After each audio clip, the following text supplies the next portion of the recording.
A Defense of Cannibalism by J. Jeremy Wisniewski. Part 1. Introduction. There have been few philosophers who have defended cannibalism. Most partial defenses of this behavior have amounted to endorsing relativism. There are some tribal practices of which the consumption of human flesh is an integral part. One must thus respect this practice despite its seeming dissimilarity to one's own. This sort of argument is not a defense of cannibalism, so much as it is a defense of the rights of the people to engage in practices crucial to their culture. It would be an ethnocentric mistake to say that the practice is wrong. As such, it is not an argument that is relevant to the current inquiry.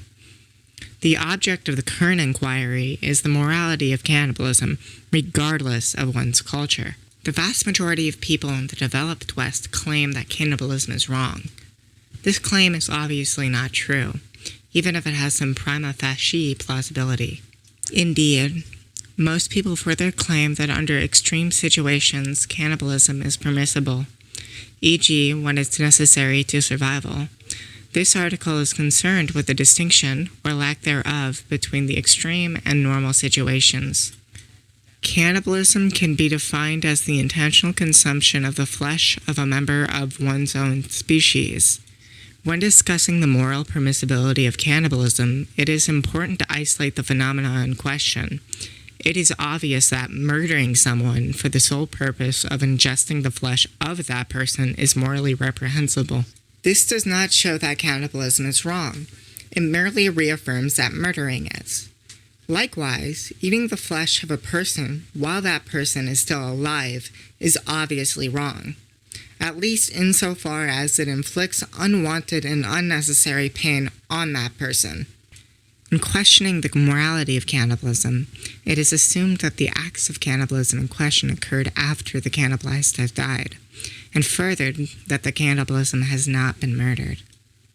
What then is wrong with cannibalism? In what follows, 3 utilitarian arguments, 3 Kantian arguments, and 1 quasi-Kantian argument against cannibalism is considered. Each of these arguments, it will be shown, fails to demonstrate that cannibalism is morally wrong. Moreover, it seems that Kantian considerations can explain why cannibalism is justified in some circumstances. The article concludes that the moral prohibition against cannibalism is not rationally justified, even if there are other sentimental grounds for refraining from eating human flesh. Because, in the case under consideration, the cannibalized is neither eaten alive nor murdered in order to be eaten. It is unclear what the harm in question might come to. If one is dead, it is by no means clear that one can be harmed.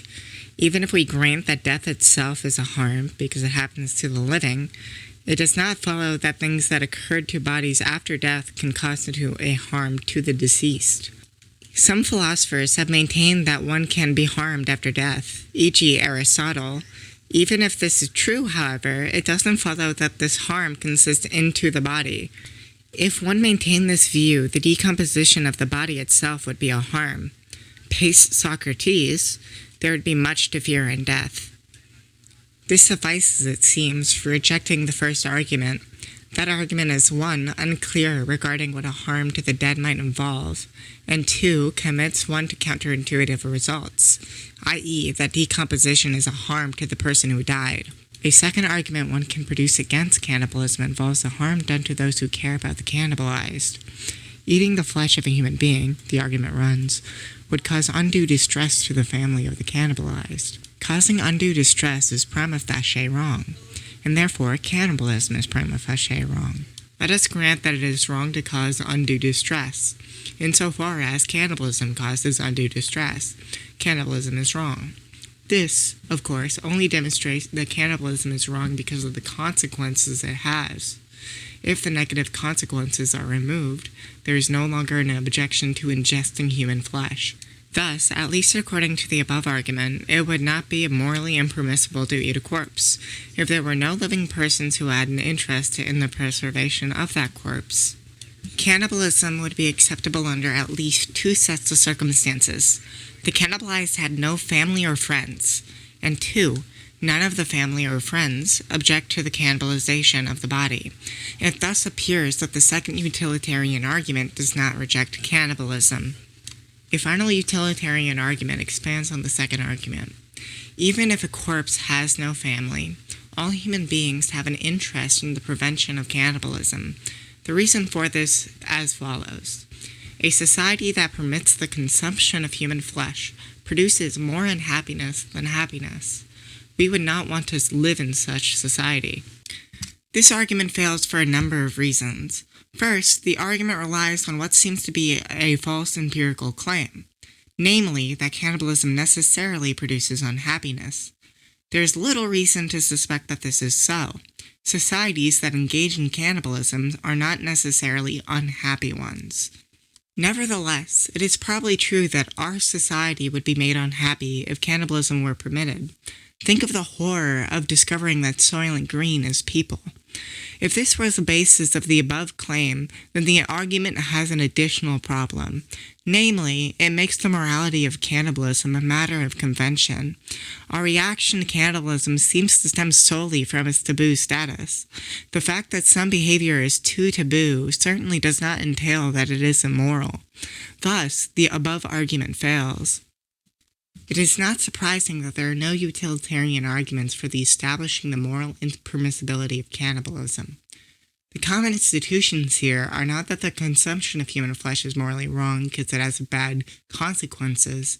The institution is that it's wrong in itself. The above arguments cannot show this, as there are conditions under which the wrong-making consequences no longer obtain. If the legitimacy of the institution is to be tested, then the manner of our investigation must be changed. The question is not so much whether or not cannibalism has bad consequences, but whether or not there is something wrong with cannibalism per se. Part 3. 3 Kantian arguments and 1 quasi-Kantian argument. The 3 best Kantian arguments against cannibalism invoke what is typically called the formula of humanity. This version of the categorical imperative holds that one ought to treat other human beings as ends, never merely as means. The consideration of these arguments will proceed from worst to best.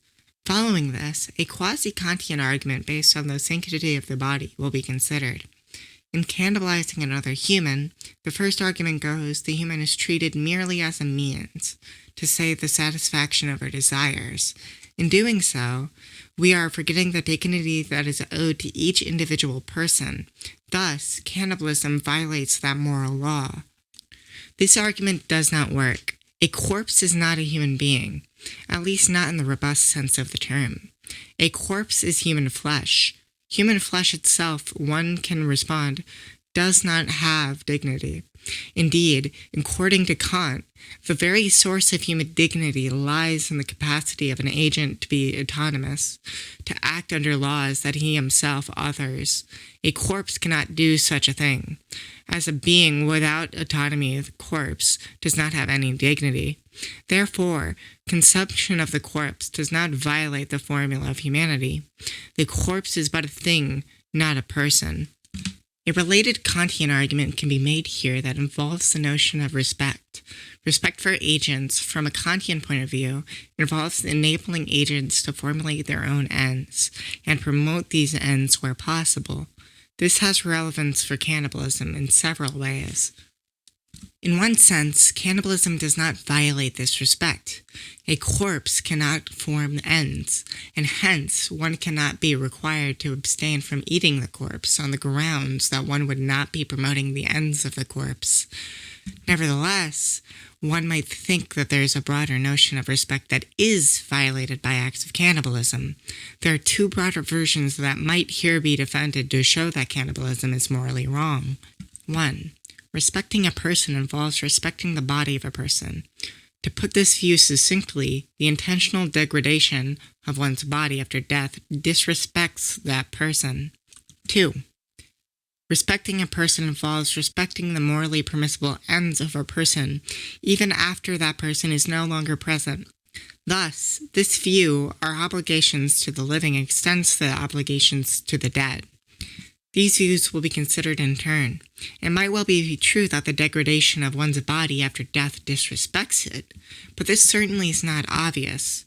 Indeed, one might question this claim on two fronts. One might object that it is not clear how it would be possible to disrespect the dead. One might argue that respect is always respect before another after death. There is no longer an other, and hence there is no longer an agent that can be the object of respect. 2. It is not clear why consuming a person would count as disrespect. The second objection to this argument is the better of the two. There are certainly many indirect ways of showing respect and disrespect to a person, ways that do not require the presence of the person. This suggests that despite the lack of clarity in the notion of respect, it is possible to show respect for someone who is no longer alive. Ways of showing respect, however, are not simply arbitrary. That is, it is not sufficient to show respect or disrespect to simply intend to show respect or disrespect. Showing the bottoms of one's feet, raising one's middle finger, going without one's shirt, belching, etc., can exemplify both respect and disrespect depending on the social customs in place. Given that there have been cannibalistic societies, there does not seem to be anything intrinsic to cannibalism that is disrespectful to persons. While we may all think of consuming someone as showing disrespect, and hence something we should not do, this does not demonstrate that cannibalism is immoral. It is certainly bad etiquette to eat people, but that hardly means that it is wrong. The second view of respect, it seems, is the more plausible of the two as a means of demonstrating the wrongness of cannibalism. This view highlights what many think, that there are obligations to the dead. The source of these obligations seems to be the antecedent ends of the deceased. If you ask another to donate your body to science, it seems that there is an obligation to donate your body to science, simply in virtue of the fact that you requested this course of action while you were once living. The fact that you will not know that your wishes have not been followed, and moreover, that you will not be harmed as a result of this, is irrelevant. If your ends are to be respected, one must respect them, even if you are not present, where present includes being alive. To put this point another way, being alive is not morally relevant when considering our obligations. Obligations to living extends, as it were, beyond the grave. This position seems to this author both right and philosophically important. One can possess ends that other agents must respect concerning how one wants to be treated, and what one wants to happen after one dies. There are limits on these ends, to be sure, but there are some that require respect. Wanting to be cremated or buried, donating one's body to science, deciding in advance not to be kept alive after brain death, etc., are all obligations that we make on others that carry over into death. These ends do not lose their normative force simply because the deceased are no longer there to advocate them. Obviously, there are cases where the wishes of the deceased can make no demands on the living.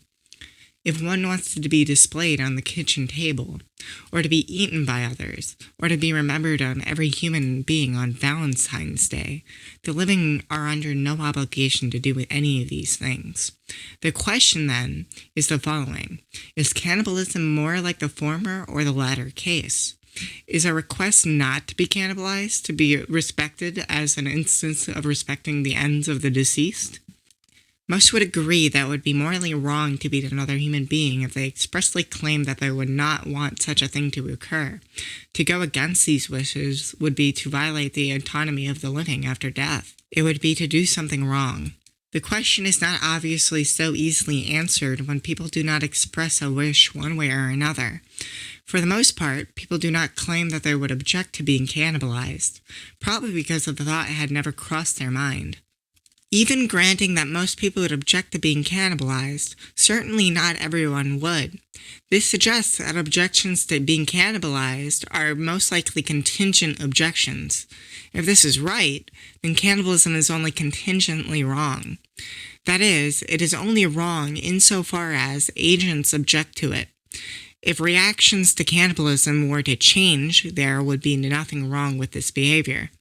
Moreover, there is currently nothing wrong with the behavior provided that it does not violate the wishes of the deceased.